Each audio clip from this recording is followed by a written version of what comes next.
नमस्कार मंडळी. आज भरीतपुरीचा बेत होता. म्हटलं चला तुमच्यासोबत पण शेअर करूया. गावावरनं वांगं आणलं होतं मस्त ताजं ताजं. म्हटलं चला आज भरीत बनवूया. तर इथे एकदम छान असं लुसलुशीत भरीत बनवलेलं आहे. इथे मी एक वांगं घेतलं आहे. वांग्याला छान असे काप पाडून घेते सुरीच्या साह्याने, म्हणजे आतपर्यंत छान छान शिजते. त्याला तेलसुद्धा लावून घेतलेलं आहे वरनं. वांगं असं लांब घ्यायचं आणि त्यात नरम घ्यायचं, म्हणजे बिया नसतात त्यामध्ये. एकदम छान आपलं भरीत होते. आता वांगं सगळे साईडने मी छान भाजून घेते. आता वांगं भाजून झाल्यानंतर व्यवस्थित त्याला तेल पण छान सुटलं आहे. आता मी मिरच्या भाजून घेते. एकदम असं तिखट तिखट असं मस्तपैकी भरीत बनवूया. आता मी इथे लसूण घेते. लसणाच्या मी 8-10 पाकळ्या घेतलेल्या आहे. ज्या मिरच्या भाजून घेतल्या होत्या त्या घेतलेल्या आहे, त्या बारीक करून घेते. आता इथे वांग्याला पण तेल सुटलं आहे. छान गरम असते तोपर्यंतच वांग्याचे साल काढून घ्यायचे. आता वांग्याला स्मॅश करून घेते. आपल्याकडे जर पाहुणे आले एकदम लवकर काहीतरी स्वयंपाक बनवायचा आहे झटपट, तर वांग्याचं भरीत एकदम साधा आणि सोप्या पद्धतीमध्ये खानदेश स्पेशल.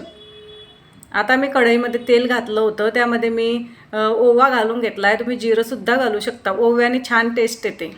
आता मी त्या कढीपत्ता घालून घेतला आहे. कढीपत्ता छान तळतळल्यानंतर मी यामध्ये शेंगदाणे घालून घेतले आहे. तुम्हाला अख्खे शेंगदाणे घालायचे नसतील तर तुम्ही शेंगदाण्याचा कूटसुद्धा घालू शकता.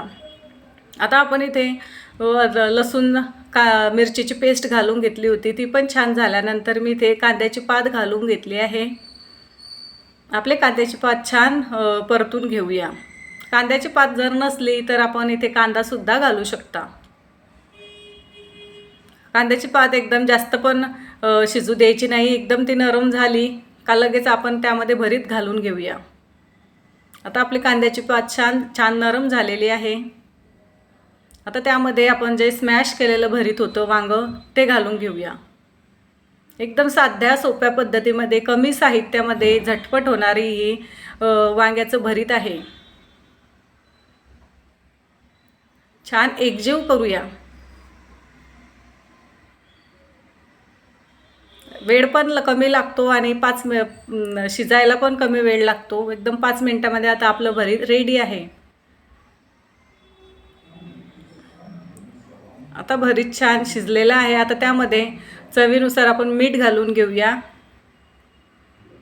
परत एकदा आपण एकजीव सगळं करून घेऊया. थोडा वेळ मी इथे 2 मिनिट झाकण ठेवून घेते. आपलं वांगं आधीच शिजलं होतं म्हणून जास्त शिजवायचं नाही. आता यामध्ये लास्टमध्ये कोथिंबीर घालून घेऊया.